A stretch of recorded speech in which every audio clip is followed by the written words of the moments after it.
छत्रपती शिवाजी महाराज, वंदनीय शिवसेना प्रमुख बाळासाहेब ठाकरे, आदरणीय पक्षप्रमुख उद्धवजी ठाकरे, युवासेना प्रमुख आदित्यजी ठाकरे, गेली 50 वर्ष शिवसेनेसाठी ज्यांनी प्रत्यक्षरित्या स्वतःला झोकून दिलं ते शिवसेनेचे तमाम शिवसैनिक 2016च्या या नगरपालिका निवडणुकीसाठी शिवसेनेच्या वतीनं संगमनेर शहरामध्ये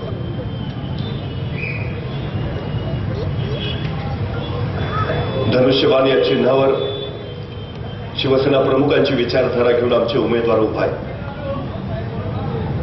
त्या शिवसेनेच्या आजच्या या प्रचाराच्या शुभारंभाच्या निमित्तानं आयोजित आजच्या या प्रचार सभेमध्ये या ठिकाणी उपस्थित असलेले शिवसेनेचे खासदार आदरणीय सदाशिवराव लोखंडे, शिवसेनेचे जिल्हा प्रमुख आदरणीय केवरे साहेब, तालुका प्रमुख, शहर प्रमुख आणि या शहराबद्दल अत्यंत तळमळीनं जे बोलले, म्हणजे आता थांबा थांबा बोलू नका असं म्हटलं तरी ज्यांच्या बोलण्याला थांब लागत नव्हता, खरं तरी त्यांची शब्दाशब्दात प्रकट होणारी तळमळ होती, ते आमचे नगराध्यक्ष पदाचे उमेदवार आदरणीय अप्पा केसेकर आणि उपस्थित आपण सर्व. प्रवरा आणि माळुंगी या 2 नदीच्या काठावर बसलेलं हे शहर आहे. 2 नद्यांचा संगम होतो म्हणून याला संगमनेर असं म्हटलं जातं. खरं तर 1861 साली या संगमनेरच्या नगरपालिकेची स्थापना झाली. 1861 साली साधारणपणे 7,000 लोकसंख्या आणि साधारण 1,400 घरं या संगमनेरमध्ये होती. बघता बघता संगमनेरचा विस्तार वाढला. आसपास मोठी पर्यटन स्थळ आहे, भक्त भाविकांची अध्यात्मपीठ आहे, भंडारदरा धरणासारखी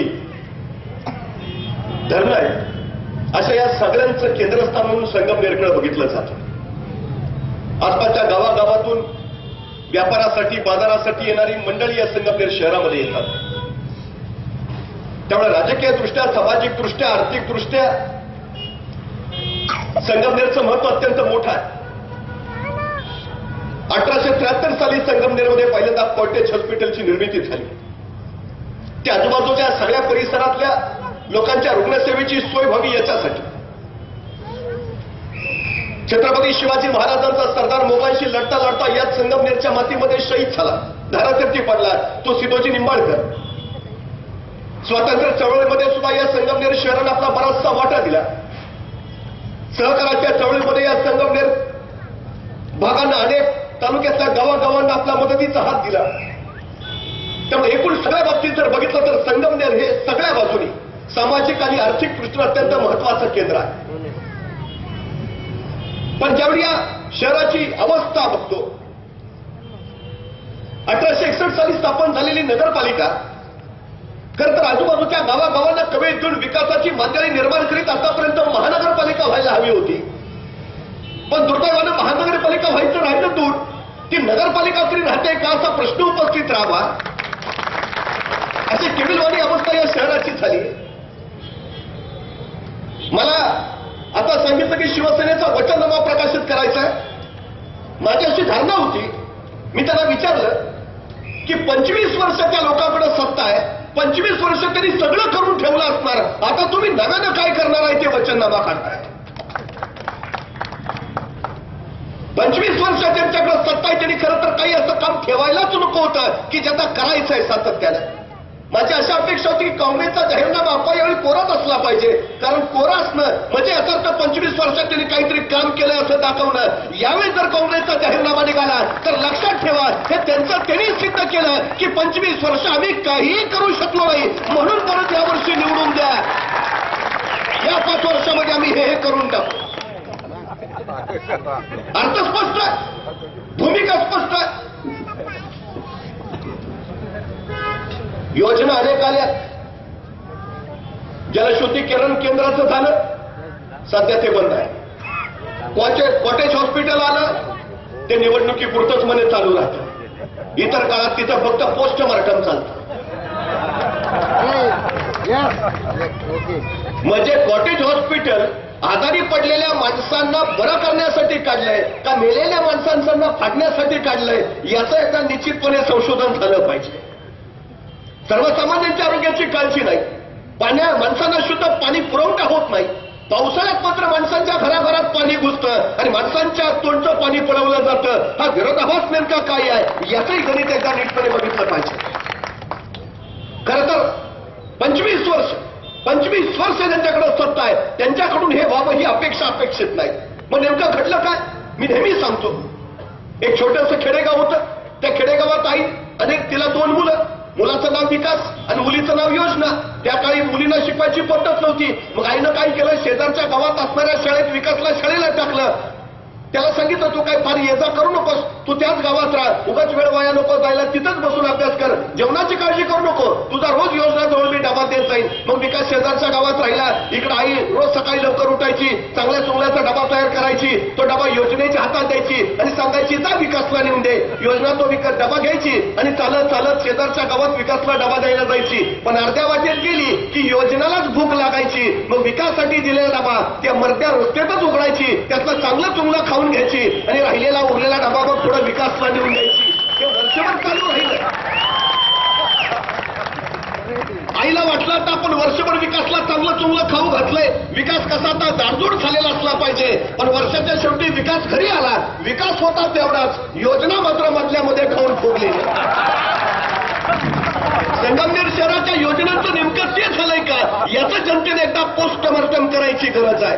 सिग्नल व्यवस्था बसली पण सिग्नल चालू कधी होणार याचा मात्र मुहूर्त अजून निघाला नाही. ही गोष्ट यांनी प्रामुख्याने बघितली पाहिजे. म्हणजे योजना होत आहेत, सगळं होत आहे, कार्यान्वित का होत नाही हा सगळ्यात महत्वाचा आणि चिंतनाचा विषय आहे. आणि खरं तर या सगळ्या प्रश्नांचं उत्तर शोधणं ही या निवडणुकीची गरज आहे. निवडणुका म्हणजे पुन्हा एका पक्षाला सत्तेत न्यायची निवडणूक नाही. निवडणूक म्हणजे पुन्हा एका व्यक्तीला नगराध्यक्ष पदावर बसवायची निवडणूक नाही. ही निवडणूक असते तुमच्या माझ्या समस्या सोडवण्याची, ही निवडणूक असते तुमच्या माझ्या अडचणी दूर करण्याची, ही निवडणूक असते तुमची माझी 5 वर्षाची भवितव्य ठरवण्याची, ही निवडणूक असते तुमच्या माझ्या पोराबाळांचं भविष्य तयार करणारी. ही निवडणूक फार महत्वाची आहे. मी दोष निवडून आलेल्यांना देत नाही, त्यांनी हे केलं नाही ते केलं नाही म्हणून शहराचा विकास झाला नाही. दोष निवडून येणाऱ्यांना देऊच नये. दोष द्यायचा झाला तर तो निवडून देणाऱ्यांनाच दिला पाहिजे. कारण आपण निवडून दिलं म्हणून ही अकार्यक्षम माणसं सुद्धा बसली आणि त्यांनी शहरांचं वाटोळं केलं. ही सगळ्यात मोठी भूमिका आहे. आणि शहर तरी म्हणतो मी, म्हणजे काय नेमकं आमची जबाबदारी नाही.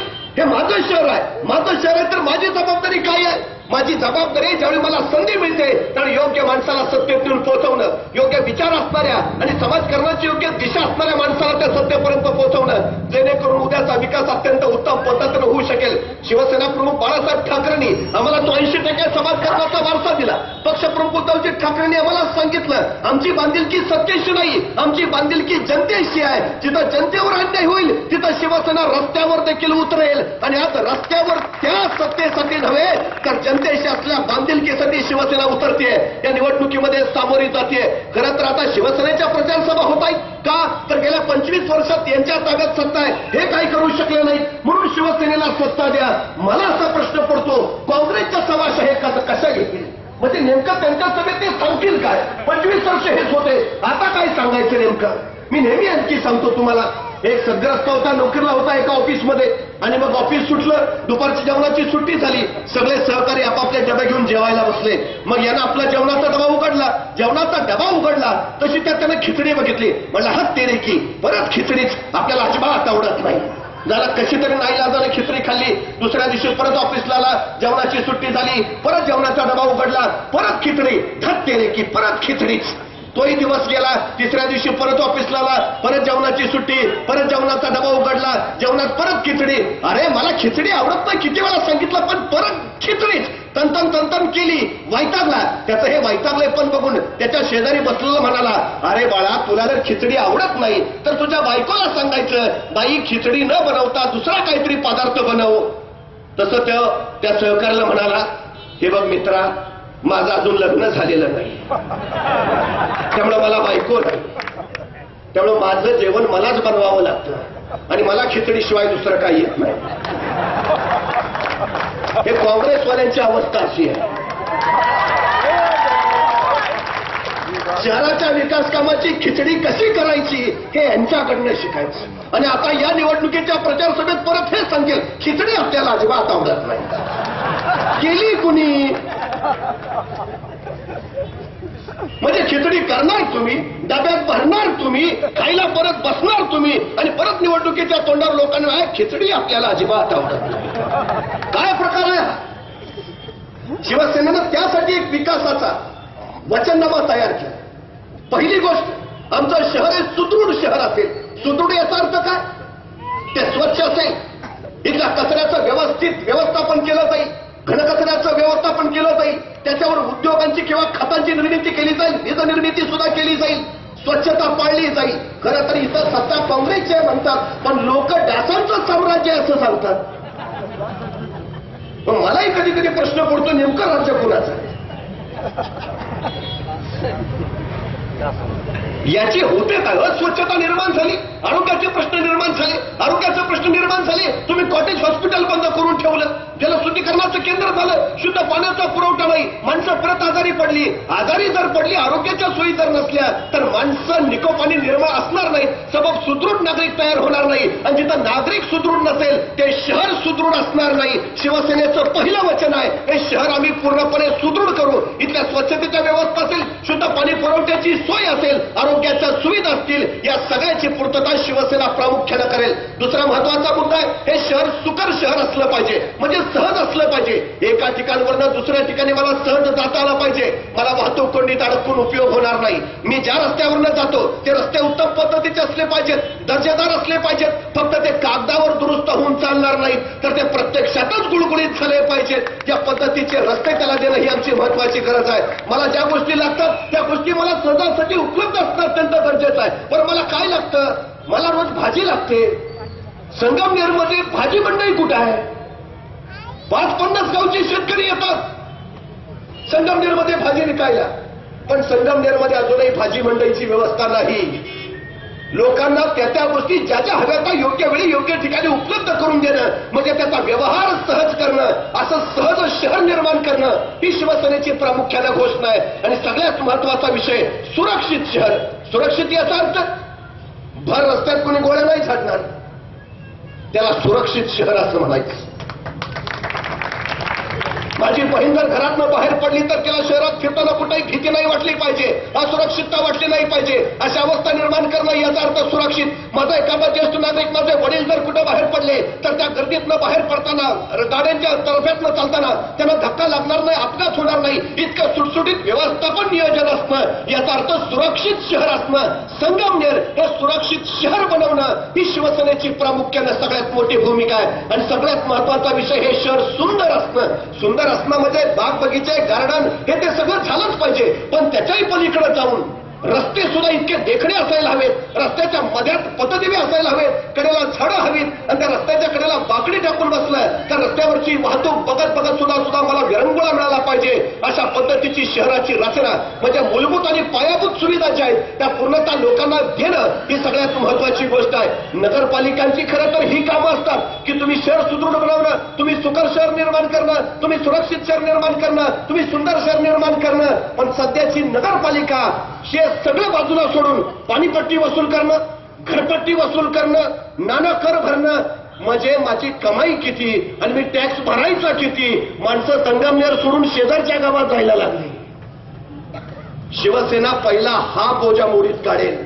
संगमनेरच्या कुठल्याही नागरिकाला या कराचा बोजा इथून पुढे झेलावा लागणार नाही. शिवसेना ती पाणीपट्टी, घरपट्टी अत्यंत कमीत कमी जितकी करता येईल आणि लोकांना जास्तीत जास्त सुविधा कशा पुरवता येतील याच्या पद्धतीने विचार करेल. आणि निश्चितपणे एक इथल्या सर्वसामान्य नागरिकांचं जगणं अत्यंत सहज, सुंदर आणि सुसह्य होईल या पद्धतीने शिवसेना वाटचाल करेल. शिवसेना खरं तर पक्षप्रमुख उद्धवजी ठाकरे आम्हाला तो विचार आणि वारसा दिला, त्या पद्धतीतला कडवट शिवसैनिक सातत्यानं काम करतो. रात्रीच्या 12 वाजता हाक मारा, पहिल्यांदा मदतीला शिवसैनिकच धावतो.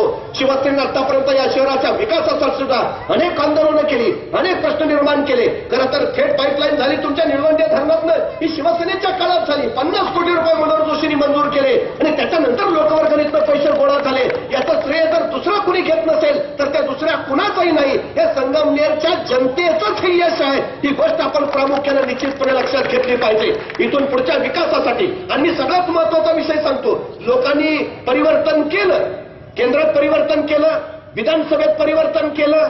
का केलं हे त्यांचेच मंत्री आता त्यांच्याच भाषेत सांगतायत. विरोधक म्हणून की आम्ही सांगायची गरज नाही, आम्ही सांगितलं की म्हणतील विरोधकच बोलतायत. पण तेच म्हटले परवा हर्षवर्धन पाटील बोलता बोलता म्हणाले की 70,000 कोटींचा सिंचन घोटाळा आम्हाला भोवला, त्यामुळे आमची सत्ता गेली.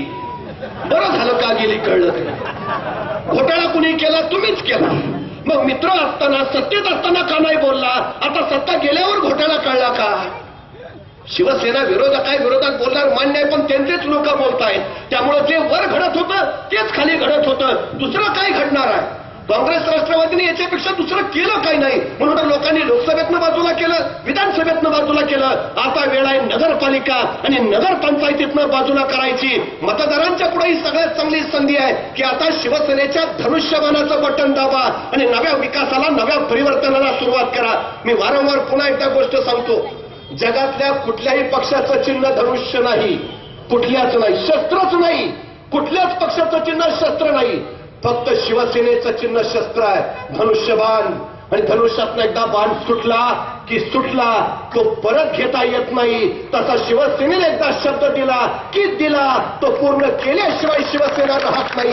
हे सगळ्यात मोठं महत्वाचं. एक महत्वाची गोष्ट, आता लोकसभेमध्ये शिवसेना सत्तेत आहे, विधानसभेमध्ये शिवसेना सत्तेत आहे. त्यामुळे संगमनेरमध्ये विकासाचा निधी जर आणायचा झाला तर फक्त शिवसेनाच आणू शकते आणि शिवसेनाच त्यासाठी भांडू शकते. ही गोष्ट आपण लक्षात ठेवली पाहिजे. काँग्रेसवाले तर आता ते सत्तेतच नाही, कितीही तरी काही सांगितलं तरी काय उपयोग नाही. किमान पुढची 3 वर्ष काँग्रेसवाल्यांकडनं तरी तुमच्या संगमनेरला 5 पैशाचा निधी मिळणार नाही. ही गोष्ट आपण निश्चित लक्षात घ्या. त्यामुळे लोकसभेत, विधानसभेत तसं आता नगरपालिकेत परिवर्तन होणं अत्यंत गरजेचं आहे.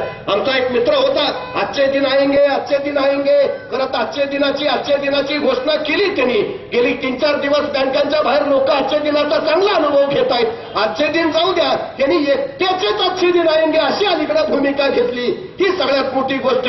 पण त्या खोलात मला शिरायचं नाही. शिवसेना स्वाभिमानानं जगणारी आणि स्वाभिमानानं लढणारी संघटना आहे.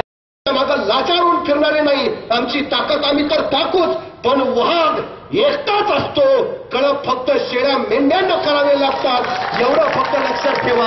वाघ कालही एकटा होता आणि वाघ आजही एकटा आहे, हेही त्या निमित्तानं मी आपल्याला सांगू इच्छितो. दुसरा महत्वाचा मुद्दा, विरोधक सातत्याने आरोप करतात शिवसेना जातीयवादी आहे. मी निश्चितपणे आपल्याला सांगू इच्छितो, या देशात जात पात न मानणारा जर कुठला पक्ष असेल तर तो फक्त शिवसेना आहे, फक्त शिवसेना. तुम्ही इतर कुठलेही पक्ष घ्या, त्या पक्षातले नेते बघा, कुणी सांगेल हे माळी समाजाचे नेते आहेत, कुणी सांगेल हे धनगर समाजाचे नेते आहेत, कुणी सांगेल हे दलित समाजाचे नेते आहेत, कुणी सांगेल हे मुस्लिम समाजाचे नेते आहेत. शिवसेनेत असला प्रकार दाखवा. शिवसेनेत असला प्रकार नाही, कारण शिवसेनेत माणूस ही एकमेव जात आहे आणि शिवसैनिक हा एकमेव इथं बाण आहे. छत्रपती शिवाजी महाराजांचा विचार हा शिवसेनेचा विचार आहे. त्यामुळे जातपात न मानणारा पक्ष, ठीक, हिंदुत्वाची भूमिका मी घेतली, मान्य आहे, पण सर्वोच्च न्यायालयानं सांगितलं हिंदुत्व ही जगण्याची शैली आहे, तिचा धर्माशी संबंध लावू नका. आमचं हिंदुत्व हे आमचं राष्ट्रीयत्व आहे आणि राष्ट्राच्या हितासाठी ते राष्ट्रीयत्व जपण्याची जबाबदारी तर सगळ्यांची आहे. हे सगळ्यात महत्वाचं. पण आपल्याला आठवण करून देऊ इच्छितो, ज्यावेळी 1995ला युतीचं सरकार आलं त्यावेळी याच शिवसेनेनं साबीर शेख या मुस्लिम शिवसैनिकाला पहिल्यांदा कामगार मंत्री केलं. कामगार मंत्री म्हणून या माणसानं काम केलं. हे साबीर शेख मुस्लिमच होते ना. शिवसेना जर जातीयवादी असती तर साबीर शेख शिवसेनेत असते, कामगार मंत्री झाले असते. ते शिवसेना प्रमुख बाळासाहेब ठाकरेंनी केलं. आणि सगळ्यात महत्वाची गोष्ट, आता अनेक नेते बघताय, काल हे आत गेले, परवा ते कोर्टात जाऊन आले, आता त्यांची तारीख आहे. अनेकांचा ऐकतोय शिवसेनेच्या माथ्यावर असला डाग नाही आणि कधी असणार नाही. शिवसेना जनतेसाठी आहे आणि जनतेसाठीच लढत राहणार. ही सगळ्यात महत्वाची वस्तुस्थिती. 5 वर्ष कामगार मंत्री राहिलेले साबीर शेख, आता मंत्री राहिलेला माणूस किती कमावलेला असेल? या साबीर शेखाकडे फुटकी कवडी नव्हती. 5 वर्ष मंत्रिपदांवर राहून आश्रमात राहिले शेवटच्या काळात आणि आश्रमातच मेले. विश्वास बसला नसता. हा कामगार मंत्री आहे. निस्वार्थी समाजाची सेवा कशी करावी हे शिवसेना प्रमुखांनी शिकवलं आणि साबीर शेखने ते आपल्या जीवनात करून दाखवलं. माझ्या शिवसेनेचा प्रत्येक शिवसैनिक या पद्धतीचा कडवट शिवसैनिक आहे, निस्वार्थी आहे. त्यामुळे मी आपल्याला सांगतो, कारण आम्ही जी भूमिका घेतली ती सगळ्यात मोठी शुद्ध आणि पवित्र आहे. शिवसेना प्रमुखांनी आम्हाला छत्रपती शिवाजी महाराजांचा भगवा दिलाय. हा भगवा भगवान श्रीकृष्णाचा आहे. हा भगवा प्रभू श्री रामचंद्राचा आहे. हा भगवा रामकृष्ण हरी म्हणत वारीला जाणाऱ्या वारकऱ्यांचा आहे. हा भगवा हर हर महादेव म्हणणाऱ्या धारकऱ्यांचा आहे. हा भगवा शिवछत्रपतींचा, हा भगवा शिवसेना प्रमुखांचा, हा भगवा अभिमानाचा, हा भगवा स्वाभिमानाचा, हा भगवा अस्मितेचा, हा भगवा त्यागाचा, हा भगवा शौर्याचा, हा भगवा पराक्रमाचा, हा भगवा तुमचा, भगवा आमचा. आता पुन्हा हा भगवा संगमनेरवर फडकूया आणि चला उद्याचा संगमनेर घडवूया. जय महाराज. धन्यवाद.